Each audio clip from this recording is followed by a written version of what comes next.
আসসালামু আলাইকুম ওরহমতুল্লাহ বারাকাতুহু।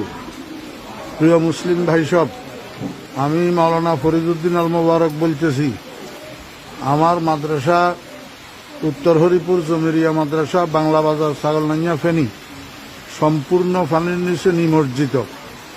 মাদ্রাসার টিন শেড ঘরগুলা দেখতেছেন আপনারা, সম্পূর্ণ পানির নিচে, এবং রান্নাঘর পানির নিচে, মসজিদের ভবন এবং মাদ্রাসার ভবন নিচতলার প্রায় 62 পানির নিচে।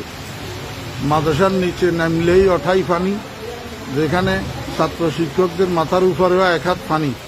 এমতো অবস্থায় আমাদের খাওয়া দাওয়া, পায়খানা প্রস্রাব অসুবিধা হইতেছে, খাওয়ার পানির অসুবিধা হইতেছে। আপনারা দেখেন, এই শতাধিক ছাত্র শিক্ষক মাদ্রাসায় পানিবন্দী হইয়া রয়েছে। এই অবস্থায় হৃদয়বান মুসলমান ভাইদের এবং বিভিন্ন